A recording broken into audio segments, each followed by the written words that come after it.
It was supposed to be a quiet weekend at the family cabin in the mountains, the kind of peaceful escape the husband and his wife had dreamed about for months, far away from the city noise, from constant deadlines, and from the chaos of their everyday life.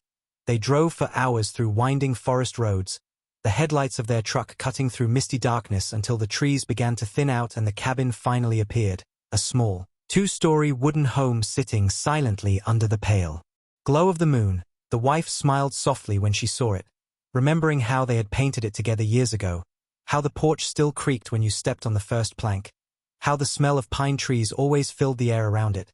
It was home, even after all this time away, but as the truck stopped and the engine went quiet, something felt off.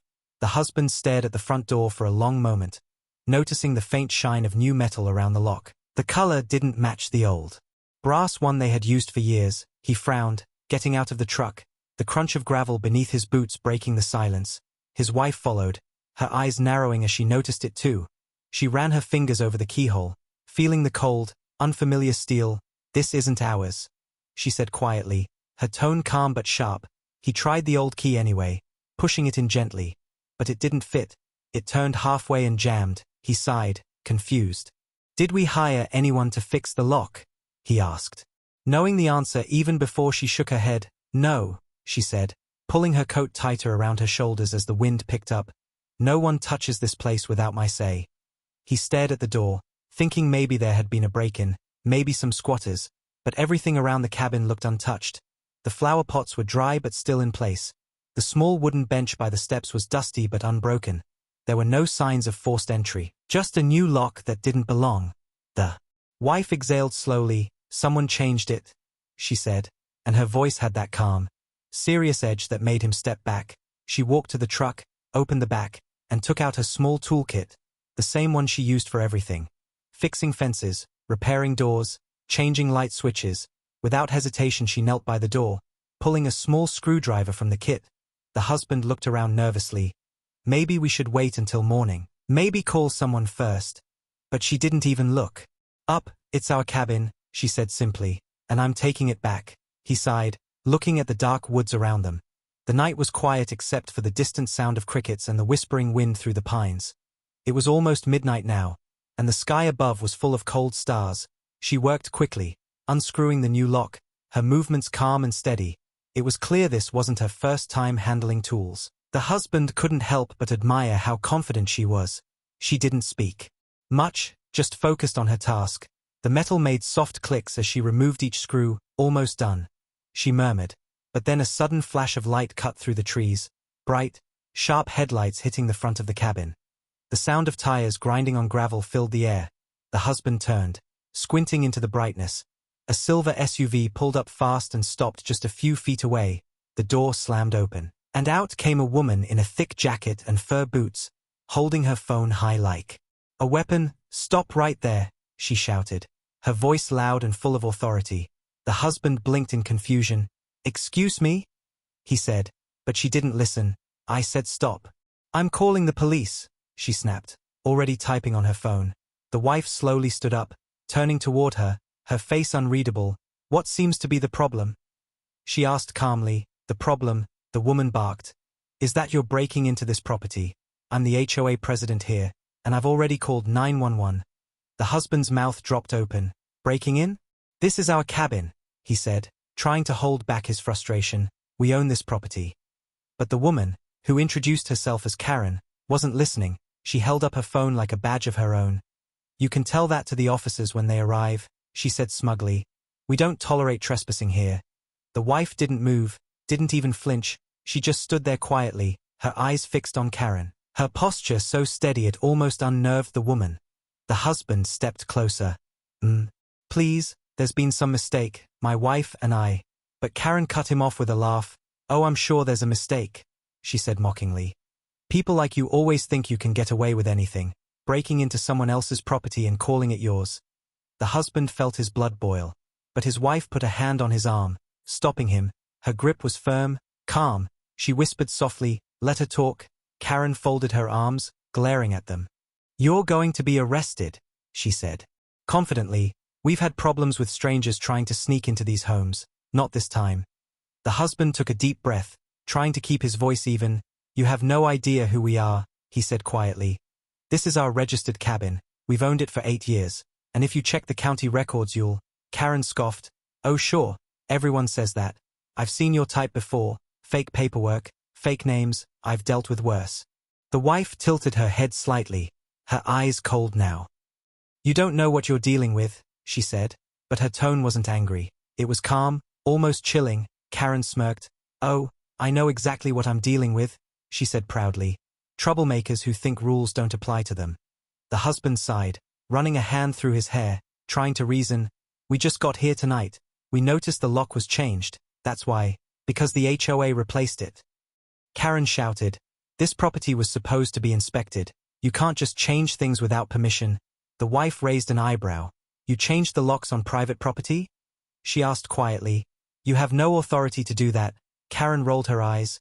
"We have full authority over this community," she said. "Everything here goes through the HOA. You're lucky I even caught you before you caused real damage." The husband stared at her, speechless. "Damage?" he repeated. "You mean opening our own door?" Karen smiled thinly. "Breaking and entering," she corrected. "I told you, the police are on their way." In the distance, faint at first, came the wailing sound of sirens, echoing through the mountains. The husband felt his stomach drop. This was actually happening. Karen looked almost excited now, pacing a few steps with her phone still recording. "Smile for the camera," she said. "I've got everything on video. This is going straight to the board." The wife stood completely still, her eyes never leaving Karen. She didn't say a word, didn't explain, didn't plead, she just waited. Her silence seemed to make Karen uneasy after a while. The woman stopped pacing, shifting nervously. "You think you're smart?" Karen snapped. "You'll see what happens when you mess with the HOA." The husband tried again, his voice more desperate now. "Look, please, you can't just—" But the wife interrupted softly, her voice calm and low. "Let her," she said. "She doesn't know what she's doing." That quiet statement made Karen blink. "Excuse me?" she said. "Did you just threaten me?" The wife's eyes narrowed slightly. "No," she said simply. "I'm warning you." Before Karen could respond, the sound of gravel crunching filled the air again.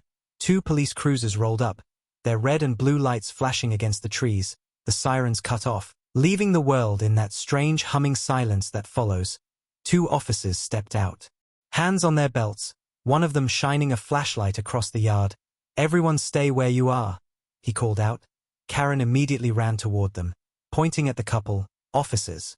These 2 were trying to break into the cabin," she said, her voice shaking with false fear. "I caught them red-handed." The husband held up his hands, frustrated. "That's not true. This is our property." But Karen kept talking over him. "Don't listen to them. They're lying. They're not even from here." One of the officers looked at the couple and asked calmly, "Sir, do you have identification?" The husband nodded quickly, reaching for his wallet. "Yes, right here," he said, handing it over. "Check the name. It matches the deed." Karen rolled her eyes. "Fake documents, I told you," she said, crossing her arms confidently. "They always have some story." The wife still hadn't moved. She stood quietly by the door, watching the officers with steady eyes. One of them turned to her. "I'll need to see some ID too," he said. "Step away from the door, please." She didn't argue. She reached slowly into her coat pocket and pulled out her wallet. But before showing it, she looked at Karen. "You're certain you want to do this?" she asked softly. Karen laughed loudly. "Oh, I'm certain," she said. "Let's see what kind of fake ID you've got." The officer cleared his throat. "Your ID, please." The wife nodded. Her hand moved calmly. No fear, no hesitation. She pulled out something small, flat, and metallic. The light caught it just for a second. It wasn't a driver's license. It was something else, something official. The officer's flashlight hit it, and his expression changed instantly. The air seemed to freeze. The husband didn't say a word. Karen, still grinning, didn't notice right away. "Arrest them already?" she shouted. "They're criminals."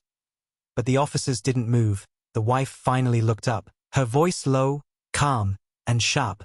"Before you take another step," she said, "you might want to check your system. My credentials should be right there." Karen frowned. "What credentials?" she snapped.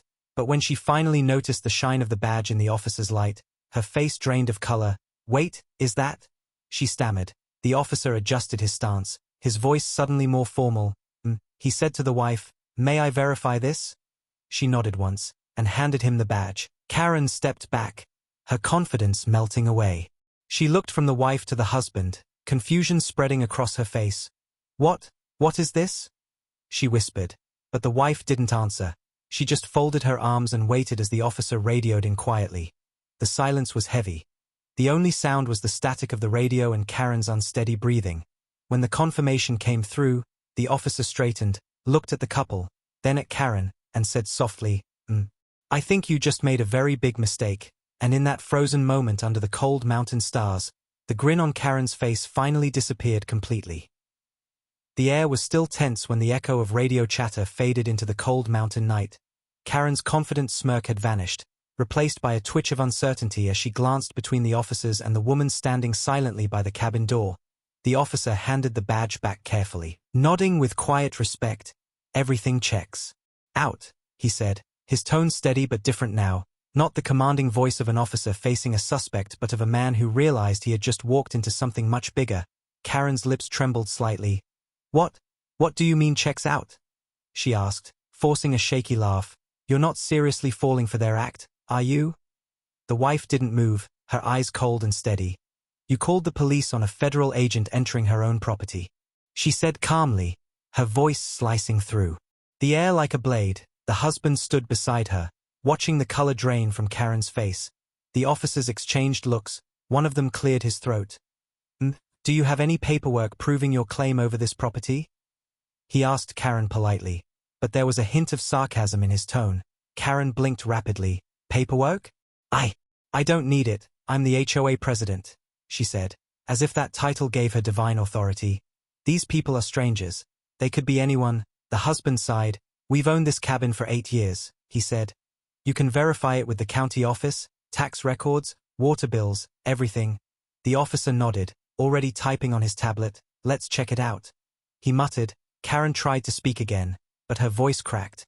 "This can't be right," she mumbled. "The HOA oversees all property access here."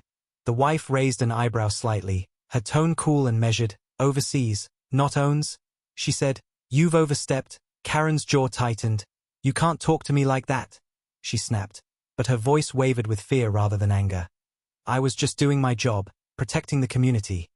The wife stepped forward slowly, her gaze locked on Karen, her voice barely above a whisper but sharp enough to cut through the silence. "Your job," she said, "is not to break into private homes and change locks without legal authority." Karen stumbled back a step, shaking her head. "You can't prove that," she shouted. The wife's eyes didn't leave her. "Can't I?" she asked, her tone quiet but filled with something that made even the officers pause. "You called the police, which means there's now an official record of you admitting you changed the lock, of you interfering with property access, of you filing a false report against a federal agent." The officer standing nearby shifted awkwardly, trying not to smirk. Karen's face twisted with panic. This isn't fair," she stammered. "I was only trying to help." The husband exhaled slowly. "By trespassing and accusing us of breaking into our own cabin?" he said softly. Karen glared at him, but her confidence was gone, her voice barely a whisper now. "You people think you're better than everyone," she muttered. "You come here thinking rules don't apply." The wife's expression didn't change. "Rules apply to everyone," she said, "especially you." Her words hung heavy in the cold air. The officer returned the tablet to its holster, nodding toward the couple. "Everything checks out. Their names match the property deed, tax ID, and title records," he said, turning to Karen. "I'd suggest you head home, and stop trying to enforce laws you don't understand." Karen's face burned red. She wanted to argue but couldn't. She mumbled something about lawyers and meetings, then turned on her heel and stormed back toward her SUV, her boots crunching angrily against the gravel. The engine roared to life, and the headlights swung wildly before disappearing down the hill, leaving the couple standing in the flickering red and blue glow of the police lights. The wife finally sighed, her shoulders relaxing. "That could have gone worse," she said quietly. The husband let out a nervous laugh. "You think?" he said. "She called the cops on us, and you nearly arrested the officers with your eyes alone." She smirked faintly. "I didn't need to," she said. "They figured it out fast enough." One officer stepped forward, still looking uneasy. I just want to apologize for the misunderstanding, he said sincerely. We didn't know. She nodded once. I understand. You were doing your job. Next time, maybe ask for both sides before drawing guns. His face turned red. Yes, he said quickly. We'll make sure to file the report correctly. She looked at him for a long moment, then nodded again. Good. Make sure her statement goes on record, including her false report and trespassing admission. Understood, the officer said, scribbling notes on his pad. The husband looked at her. You think this will be enough to keep her away? He asked. The wife didn't answer right away. She looked at the cabin door instead, the replaced lock gleaming faintly in the light. No, she said finally, her tone serious. People like her don't stop after embarrassment. They double down. She'll come back. The husband frowned. Then what do we do? She looked at him, her expression unreadable. We wait, she said simply. And when she makes her next move, I'll make mine. The officers wished them a good night and drove away, leaving the forest in near total darkness again. Only the sound of the wind through the trees and the faint chirping of crickets returned. The couple went inside finally. The cabin smelled of old wood and dust, untouched for months. The husband switched on the lights, revealing everything just as they had left it. Photos still on the walls, furniture covered in thin sheets. The wife walked to the fireplace and lit a small flame, its warm glow spreading across the room. She sat down on the couch, silent for a while, then said, She's been doing this to others. The husband looked puzzled. What do you mean? She turned to face him. I read something before we came, a complaint thread online. People talking about an HOA president in this area who's been taking over vacation homes, changing locks, filing fake maintenance violations, then selling the properties to her relatives. He blinked. You're saying she's the same one? She nodded. I'm sure of it.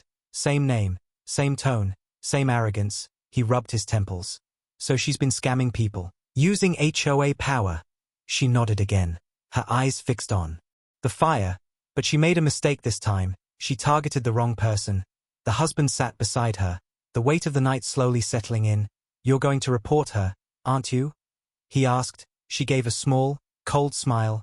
I already have, she said. The moment she called 911, everything went into the system. It's public record now, and my department's internal monitoring will pick it up by morning. They'll see the incident. They'll see the badge verification, and they'll start asking questions. The husband whistled softly. You thought of everything, he said. She shrugged lightly. Experience, she said. People like her rely on intimidation and confusion. They think rules are only for others, but once you expose them, they crumble fast. Outside, the forest rustled in the wind. An owl called from the distance, and the sound of Karen's SUV was long gone. But the tension hadn't faded entirely. The wife stared into the fire, her mind already several steps ahead. She knew this wasn't over. Karen would return, not with yelling this time, but with paperwork, lawyers, or fake HOA notices. She could feel it. The kind of arrogance that doesn't learn until it's forced to. The husband leaned back, tired. You think she'll really try again after tonight? He asked. She looked up at him, her voice steady. Yes, she said. And next time, we'll be ready. The fire crackled louder as if agreeing, throwing long shadows across the walls. Outside, a single car light flickered briefly on the distant road before fading away, and deep inside that quiet night, the seeds of a much bigger fight had already been planted. The next morning sunlight poured through the cabin windows, turning the dust in the air into tiny gold flecks that danced above the wooden floor. The husband stood by the kitchen counter, pouring coffee, still trying to shake off the tension from last night. His wife sat at the table with her laptop open, the screen glowing faintly in the dim light. She had been typing quietly for almost an hour, her fingers steady and precise. He finally asked, You're already working? She nodded without looking up, documenting everything. She said, Times, dates, incident report, officer names, their badge numbers, Karen's full statement, everything goes on record. He sighed, sipping his coffee. You never waste time, do you? She gave a faint smile. Paper trails matter, she said. Especially when someone thinks they can rewrite them. He frowned. Rewrite them? She turned the laptop slightly toward him, showing the property records database. Look here, she said, pointing to a section marked HOA management dispute. This was added 2 weeks ago. See the timestamp? He leaned in, reading the note. Ownership under review due to HOA oversight filing. His eyes widened. That's not from us. She shook her head. Exactly, she said. That means someone inside the HOA changed the records to make it look like the property was in dispute. He rubbed his jaw, thinking hard. You think Karen did it? She didn't even blink. Who else? She said quietly. She's been doing this for a while, probably with help from someone who knows the county system, maybe a clerk on her side or someone she's paying. He leaned back, exhaling. This is worse than we thought. She nodded, closing the laptop. She's not just a bully, she said. She's running a small empire of fraud. The husband sat down opposite her. So what's the plan? He asked. She looked at him, her eyes calm but sharp. We build a case, she said. But not loud, not yet. We let her think she's safe. We collect proof, and when the time is right, we burn the whole operation down. Her tone was steady, her words cold. The husband nodded slowly, trusting her instinct. She had that quiet authority that came from years of dealing with liars and criminals. He knew when she spoke like that, something big was coming. After breakfast they went outside. The fresh mountain air was crisp and cold. The wife looked around the property carefully. Scanning everything, the gate, the fence, the mailbox, she noticed something odd. A small red tag attached to the fence post. She walked closer. Pulling it off, it read, HOA notice. Property under violation. Pending board review. She showed it to her husband. She's already moving again, he muttered, after last night? She shook her head. That's how these people work, they double down. She walked to the mailbox and opened it. Inside were 2 envelopes marked with the HOA logo, one labeled urgent violation, the other fee notice. She tore them open and read aloud. Failure to comply with HOA security updates. Unauthorized lock replacement. Immediate payment required. She laughed softly, a humorless sound. She's trying to fine us for fixing our own door. The husband clenched his fists. That woman has no shame. She looked at him, her voice low. Good, that means she'll make mistakes. She went back inside, grabbed her phone, and made a quiet call. This is Agent 47 Delta. She said, her voice professional. I need to open a background trace on a local HOA president, name Karen, location Redwood Valley Association. Focus on property acquisition patterns, public sales, and family-link transfers. Tag it as low-profile internal.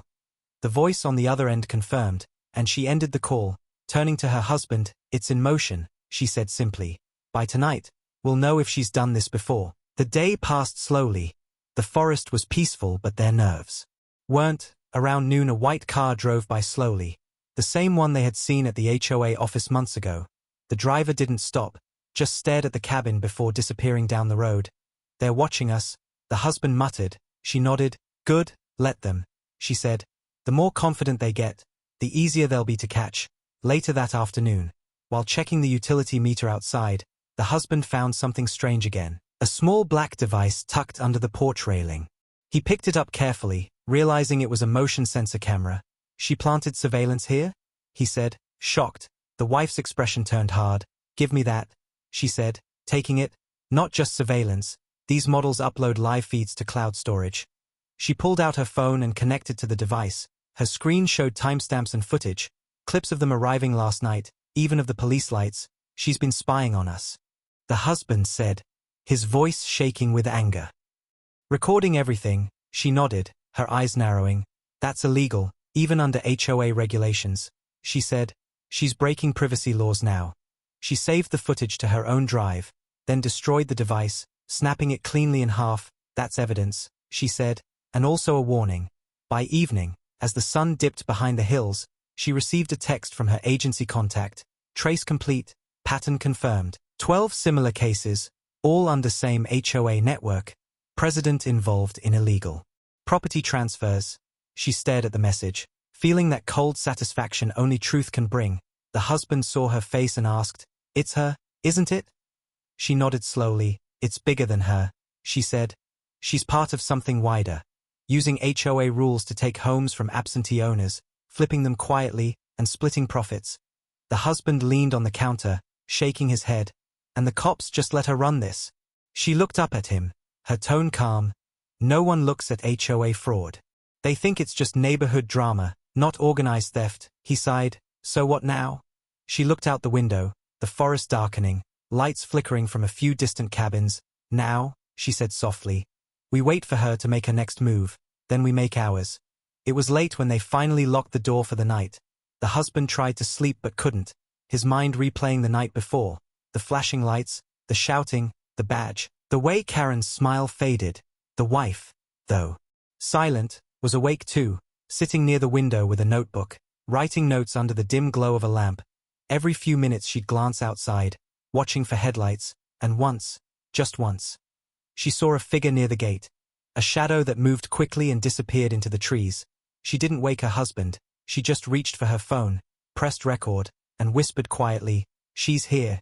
The next morning, when he found her already up, sipping coffee, she told him what she'd seen. "You sure it was her?" he asked. She nodded. Same height, same walk, and she left something near the gate. They went out together, finding a folded paper stuck under the fence. It read, "HOA reminder. You are under review. Any further action will result in legal removal." He laughed bitterly. She really doesn't know when to stop. She smiled faintly. "No," she said, "but soon she will." Her voice carried a cold certainty, the kind that made even the morning breeze feel sharp. The forest around them was quiet again. But the calm felt fake, temporary. A storm was building, and she was ready to meet it head-on, not as a homeowner, but as the federal agent who was about to dismantle everything Karen had built. By the next week, the quiet mountain neighborhood was no longer peaceful. Whispers moved through every house about what had happened that night at the cabin. People said the HOA president had called the police on a couple who turned out to be government agents. Others claimed the wife worked for some secret branch that could shut down whole towns. Karen, embarrassed but still defiant, started showing up around the neighborhood again, trying to fix her image. She knocked on doors, smiled too wide, and told everyone it was all a simple misunderstanding. But behind her fake grin, she was already planning her next move. She couldn't stand that the couple still stayed in that cabin, still acted like they owned it. She wanted them gone for good. In her mind, this was about control. She had ruled this HOA for nearly a decade, manipulating rules, collecting fines, scaring newcomers into submission. And now these two outsiders had humiliated her in front of her own people. She wasn't going to let it end like that. The wife knew it too. She had seen Karen's type before. People who built their power on lies and paperwork. The kind who used small authority to feed big greed. So she stayed calm, waiting, observing, collecting. Each morning she sat on the porch with her laptop and a cup of coffee, appearing relaxed but always watching. The husband tried to keep things normal, fixing the deck, repainting the door, repairing the roof shingles. Yet both of them knew that the fight had only just begun. 2 days later, an envelope arrived, hand-delivered, no stamp, just the HOA logo on top. The husband opened it and frowned. Notice of property reclamation. It said, due to non-compliance with HOA maintenance standards and unauthorized security modifications. The property is under board review and may be repossessed pending hearing. He handed it to his wife, who read it slowly, her jaw tightening. They're fabricating violations. She said, see here, they claim unauthorized structural changes. That means the lock we replaced. He muttered a curse under his breath. She's desperate. She nodded. Desperate people make mistakes. She scanned the letter for signatures, finding 3 names under the HOA board heading. Karen's and 2 others, both relatives of hers, the same surnames she'd seen in her background search. She's using her family as board members, she said quietly. This isn't just fraud, it's racketeering. She reached for her phone, sent a coded message to her contact. Phase 2, initiate deep audit, include HOA financials, look for missing funds and shell transfers. Then she leaned back, exhaling slowly, time to let her trap herself. Over the next few days, Karen doubled down. New violation notices appeared on their gate almost daily, unapproved fencing, improper landscaping, noise disturbance, even unregistered vehicle for the husband's old truck. It was ridiculous. But the wife didn't respond. She simply photographed every letter, filed it, and recorded timestamps. Meanwhile, the federal team working quietly behind the scenes began digging deeper. What they found was shocking. Karen had sold at least 5 cabins in the last 2 years, all under the pretense of HOA auctions. The money had gone into a fake community improvement fund, which in reality was a personal account linked to her cousin in another state. The web of corruption stretched further than anyone imagined. By the 4th day, the wife received a coded confirmation. Audit complete, evidence strong, preparing warrants, stand by. That night, she sat by the fire, her expression unreadable.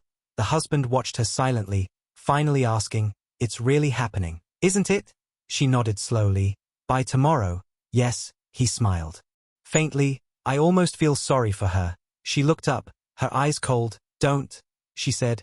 People like her destroy lives. They take what others build, and call it law. The next morning dawned foggy and cold. Karen walked confidently to the HOA office, wearing her red blazer-like armor. She had called an emergency meeting, hoping to finalize the property review against the couple. Inside the office, two men sat with her. Her brother and her cousin, both board members. They began discussing how to officially remove the couple for non-compliance. Karen smiled. By the time they wake up, we'll have legal control, she said. But as she spoke, black SUVs began rolling into the parking lot outside. Quiet, unmarked, no sirens, just the hum of heavy engines. A few neighbors peered through their windows as men and women in suits stepped out, badges flashing briefly under the cloudy light. Karen looked up when the door opened, her smile froze. The wife stepped inside, no longer in casual clothes, but in her dark federal jacket, her expression calm, her presence commanding. Behind her were two agents carrying files and sealed envelopes. Karen stood up quickly. What is this? You can't be here, she shouted. The wife ignored her and placed a folder on the table. Federal warrant, she said, signed and verified, for investigation of financial fraud, forgery, and illegal property seizure under your HOA authority. Karen's face turned pale. This is outrageous, she screamed. You can't just walk in here. The wife's eyes locked onto hers. I can, and I just did, she said coldly. We've been tracking your activities for weeks, your false filings, your lock changes, your fake auctions, your secret accounts. Karen's knees almost buckled. She glanced at her brother, but he was already backing away, muttering something about not knowing anything. One of the agents dropped a thick file onto the desk. It was full of photos, transaction records, emails, and signatures, every single one tied to Karen. The husband entered quietly behind them. Watching the scene unfold, Karen tried to speak, but her voice cracked. You don't understand. I was protecting the community, she said weakly. The wife stared at her for a long moment before replying. You were protecting yourself?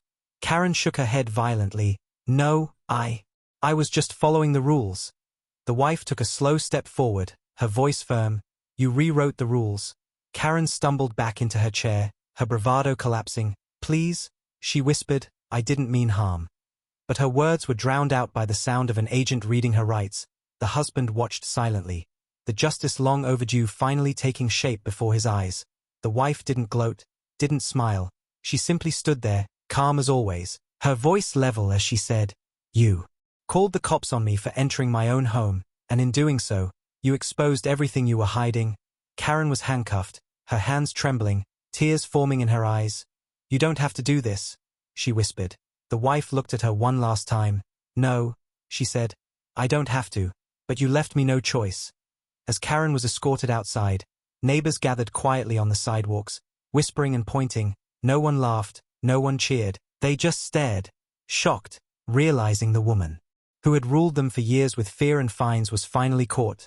The wife stepped out last, the cold mountain wind brushing her hair as she looked toward the distant cabin, her home, her husband waiting by the truck. She walked toward him, her steps steady, and for the first time since they arrived, she smiled, not in victory, but in peace, knowing that justice, real justice, had finally started. The day Karen was arrested, the entire neighborhood changed overnight. It was like the fog that hung over the valley for years had suddenly lifted. People who used to hide behind curtains now stood outside talking in low voices. Neighbors who once feared Karen's fines and threats finally spoke freely. But even as agents drove her away, the wife knew it wasn't over yet. Corruption like this never ended cleanly. It left roots, hidden files, and silent accomplices who waited for the noise to fade before trying again. The husband packed up documents while she made phone calls, her tone calm. And clipped, secure the HOA records before anyone wipes them. Pull backup logs from the county servers, and audit the secondary accounts. Her colleagues on the other end acknowledged. She looked at her husband. There will be more, she said quietly. She didn't do this alone. He sighed. I thought once she was gone it'd be done. She shook her head. People like her never work solo. They need networks. People to approve, sign, and look the other way. She went to the cabin window, watching as two black vans pulled up outside the HOA office down the hill. Agents carried out boxes filled with files and hard drives. The community watched silently, no one daring to speak. Later that afternoon, she was invited to walk through the HOA office as part of the seizure report. She accepted, wanting to see the full scope of what Karen had built. Inside it smelled of old perfume and paper, shelves filled with binders labeled with fake codes like maintenance fund and safety review. But when she opened them, they were full of receipts for expensive dinners, vacations, and fake repairs. One binder had her own cabin listed under pending recovery status, claimed. She stared at it for a long time, realizing how close Karen had come to stealing everything. Her husband joined her, reading over her shoulder. Claimed? He said. By who? She pointed to the signature line. Karen's cousin. She said. Same name on the forged deeds from last year's audit. He rubbed his temples. She was bold. She nodded. Bold and sloppy. She thought no one would ever check. An agent walked up, handing her a small flash drive. You'll want to see this, he said. Surveillance. Archives. She recorded almost every confrontation in the community. She took it, thanking him, and went back to the cabin that evening, plugging it into her laptop. What she saw made her stomach twist. Video after video of frightened homeowners being bullied. Karen standing in their yards shouting about rules and regulations. Neighbors crying as they handed over checks to avoid violations. It wasn't just greed, it was control. The wife leaned back, the firelight flickering across her face. She built her own little kingdom, she said softly, and everyone was too scared to fight. Her husband sat beside her, his voice low. Until you showed up. She gave a faint smile.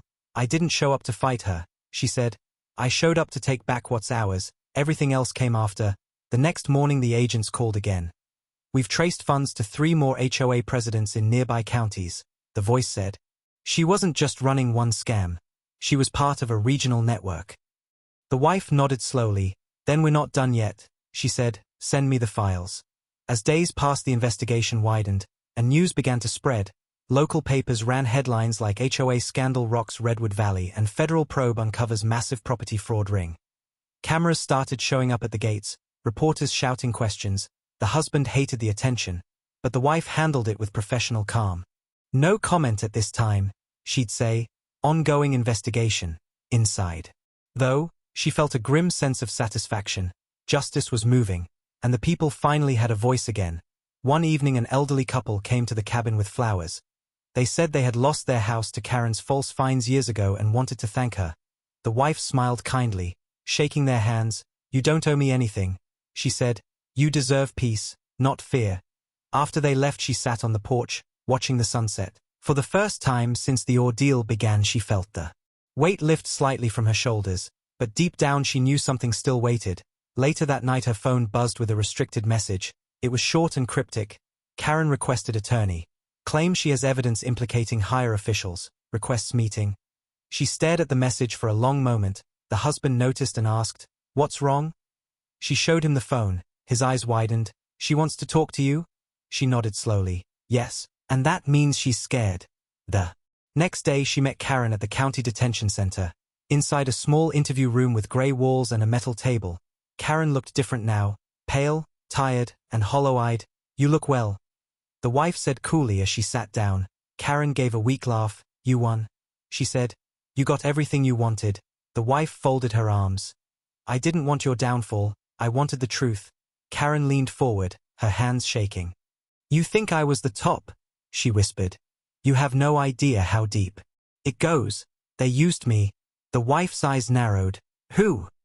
Karen hesitated, then whispered a few names. Local officials, county clerks, even a lawyer who managed property records. They gave me protection, Karen said. In exchange for small kickbacks and fake sales, I was just the face. The wife watched her carefully, reading her body language, every twitch and tremor. She could tell Karen was scared, not just guilty, scared. If you help us, your sentence could be reduced, the wife said calmly. Karen nodded quickly. I'll sign whatever you need. I'll testify, just make sure they don't come after me. The wife stood up. That depends on how much truth you tell, she said, leaving the room. Later that evening she sat by the fire again, writing her report. Her husband asked softly, You think she's telling the truth?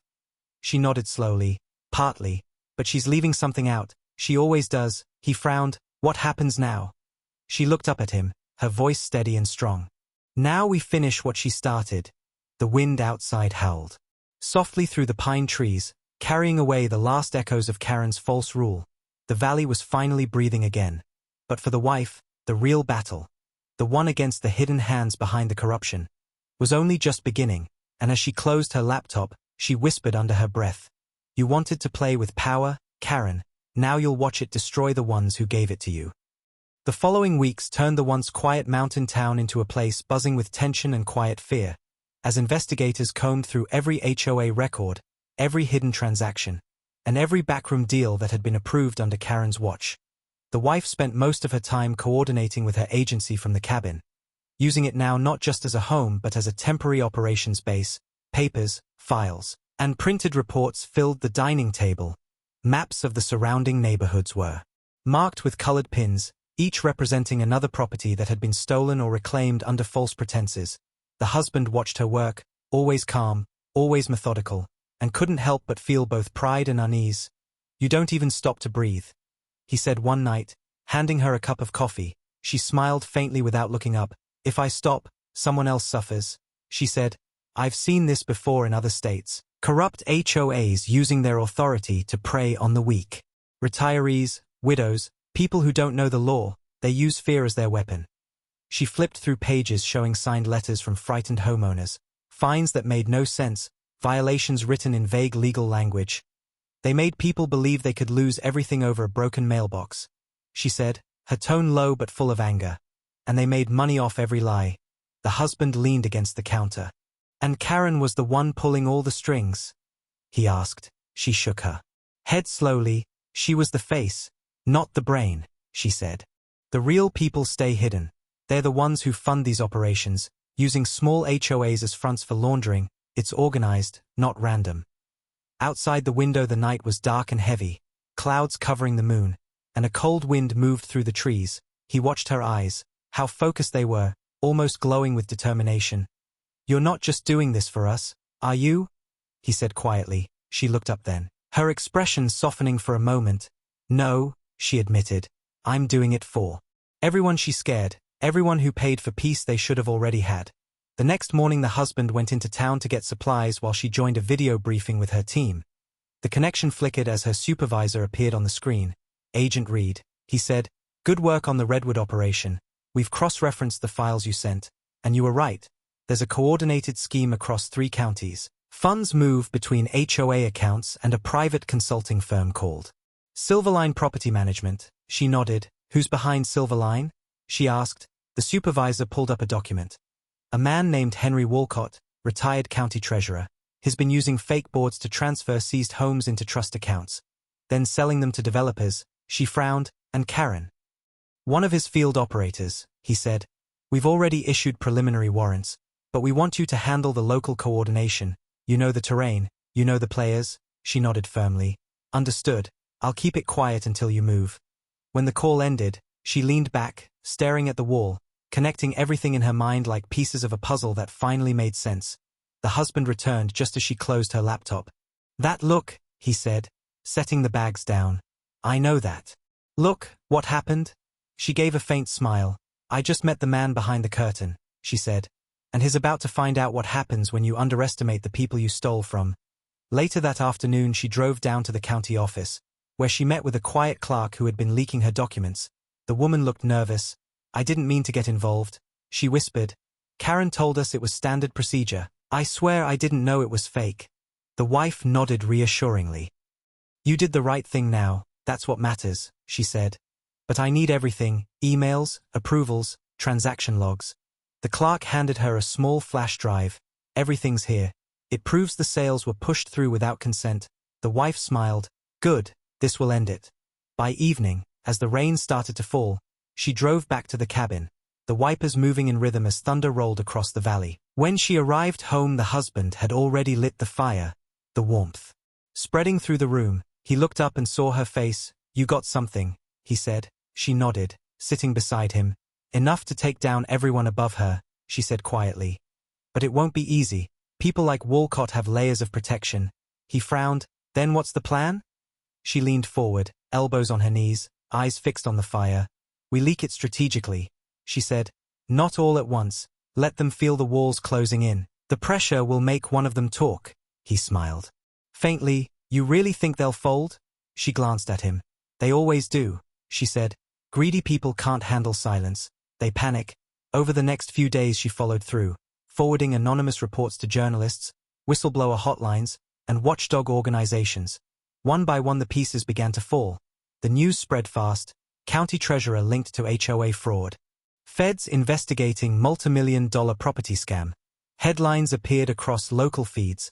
The husband scrolled through them, amazed. You did this, he said. She shook her head. We did this, she said softly.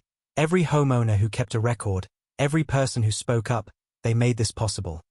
But even as they celebrated quietly, she knew there would be backlash, and it came sooner than expected. 3 nights later, as they slept, the sharp crack of glass broke the silence. The husband woke instantly, heart pounding. He grabbed the flashlight and crept toward the sound. The window near the back porch was shattered, rain blowing through the gap. Outside, under the stormy sky, a dark figure ran into the woods. She was already up, pulling her gun from the drawer, her movements quick and practiced. Stay inside, she ordered, moving to the doorway. Lightning flashed across the trees, revealing the faint silhouette of a man in a hood sprinting downhill. She aimed, shouted, "Federal agent. Stop!" But he vanished into the darkness. The husband came beside her. Who was that? He asked. She lowered her weapon slowly. A message, she said. They're scared. The rain fell harder, washing the broken glass across the floor. She shut the door and locked it tight. They know I'm still digging, she said quietly. And that means we're close. She sat down again, her breath steady but her mind racing. Tomorrow, she said under her breath. We finish this. And in that dim cabin, with thunder echoing outside, she started preparing the final report that would bring the entire network crashing down. The storm passed, leaving the mountain air sharp and clean, and with the rain gone the town felt different. Lighter, as if a weight had been lifted. But the wife knew the real work was about to end. She had spent weeks stitching together truth from lies, and now the final thread was within reach. Early that morning she woke before dawn and walked outside into the cold, the sky pale. And still, she met quietly with 2 of her team members in the truck, maps folded across their laps, faces serious. Today we close the loop, she said, her voice steady. The husband watched from the porch, worry and pride mixed in his eyes. He could see how tired she was, but also how focused. They drove down past the HOA office, past the houses that once cowered at Karen's word, and toward a low building at the edge of town. It belonged to a small title company where the trail of forged deeds had begun. Inside they met with an honest clerk who had agreed to help. The clerk's hands trembled as he handed over a sealed box. These are originals, he whispered. I hid them when I realized what was happening. The wife nodded and took the box as if it were a sacred thing. Back in the truck she opened it carefully. Inside were deeds, signatures, and transfer forms that matched the fake records Karen's people had used. But these had different ink marks, different timestamps. Proof that the forgeries were recent and intentional. The wife felt a cold rush of satisfaction, not for herself, but for the people who had lost homes, lives, and sleep. They returned to the cabin and began assembling the case for the warrant that would finish the job. Lawyers reviewed the papers. Agents checked the logs, and the husband paced the floor, unable to sit still. Are we really doing this? He asked. She looked at him with tired eyes and smiled once. We are, she said simply, for them. By noon the operation moved like a well-rehearsed play. Unmarked cars spread quietly through the neighborhood. Agents in plain clothes knocked on doors with court orders and forms. Neighbors stood in their yards, watching with a mix of fear and hope. The wife and her team walked from house to house, showing people the papers, explaining how they could reclaim what was taken. Some cried, some hugged, some could not speak. The weight of years of fear began to lift like fog in the sun. While the reclaiming was happening, the husband found himself talking to an older man who had lost a small cottage to Karen's scheme. The man gripped his hand hard and said, I thought no one would ever help us. The husband felt his own voice break as he answered. You were not alone. Inside the HOA office, the mood was chaotic. Cameras and reporters had arrived. Phones were ringing, lawyers were pacing, and Karen sat behind a table with her head in her hands.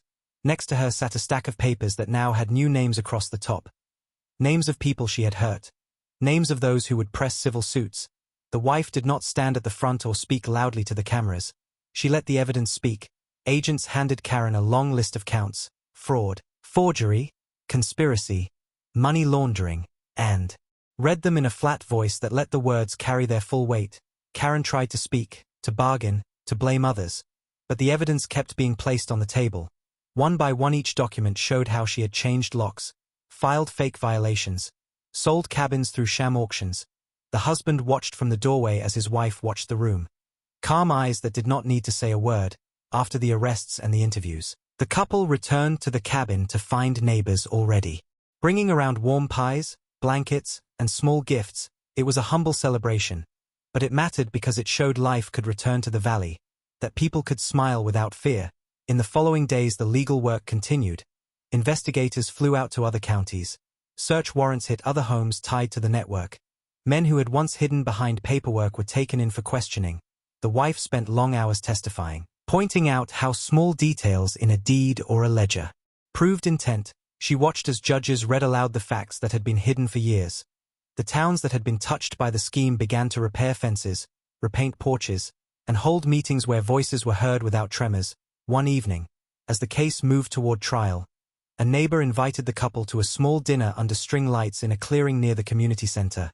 People shared stories of fear, of loss, and of how they fought back when the truth came. An old woman told how she had to sell a car to pay fines Karen had imposed, and how she felt foolish until she saw the papers on the news.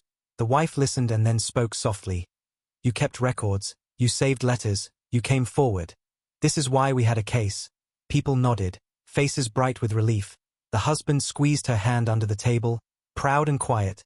Even as life slowly mended, the wife knew the law would take its course and the healing would take time. She also knew that the bigger men, the ones who had given Karen cover, would try to fight back through delays and legal tricks, so she stayed ready, reviewing witness lists and preparing for cross-examinations. Late one night a man came to the cabin gate. A former board member who had turned state's witness. He stood nervously on the porch. Clutching a worn envelope, the wife invited him in, listened to his shaking voice as he told how he had signed papers he had not read, how fear had made him obey Karen. He cried and apologized. The wife did not lecture him. She needed his truth, and he gave it freely. The next morning his statement became another nail in the case. When the trial finally began in the county courthouse, the courtroom was full. The press filled the lobby. Karen sat with her attorneys, her face drawn and pale. But the evidence was too large to ignore. Witnesses testified. Neighbors, clerks, agents. One by one they painted a picture of a woman who had used small, everyday rules to do great harm. The wife took the stand and spoke plainly, explaining the paper trail and the patterns. She showed how small, believable steps formed a plan to steal homes. She described the day she and her husband found the changed lock and how that one action led to the unraveling of a whole criminal web. Her voice was even, the words clear, and the people in the room could see the truth laid out like clean plans on a table. During cross-examination the defense tried to twist details, to call her motives into question. But she stayed steady, answering each question with facts, dates, and documents. When she left the stand the room felt like it held its breath. Then slowly exhaled. Jurors whispered among themselves. The judge called for a recess, and outside the courthouse the husband waited, watching sun catch the leaves of the trees. He felt tired but grateful. Days later the verdict came, guilty on most counts, and the judge handed down sentences and orders that returned property to rightful owners and required long repayment and restitution. Karen and several co-conspirators faced prison time and heavy fines. The community watched as justice moved forward, but the wife made sure the work did not stop there. She coordinated with county officials to set up a simple guide for homeowners on how to protect their deeds and spot fraud. Schools arranged small talks about civic rights, and the county clerk put new checks in place to prevent fake transfers. Months passed and the cabin doors were repainted. The garden planted again. Children rode bikes where once silence had reigned. The husband and wife walked in the afternoons hand in hand, sometimes stopping to speak to neighbors who would thank them. The wife always deflected that thanks. "You did the hard part," she would say. "You kept your records." One dusk as the sky turned orange, the couple sat on the porch and watched the light move over the trees. The wife rested her head on his shoulder, and for the first time in a long while she let herself believe the valley had a chance to be what it had been. Quiet, safe, honest. She thought of the long nights, the raids, the papers, the faces of those who had been brave enough to speak, and she felt a quiet satisfaction, not from winning, but from knowing that truth had come to light and that ordinary people had their homes back. In the end, the husband took her hand and said simply, "You did good." She smiled, a small, tired smile. "We did good," she corrected, and together they watched the last light fade into the pines. The fight had been long, and it had left marks, but justice had arrived, slow and steady, and the valley could finally sleep without fear.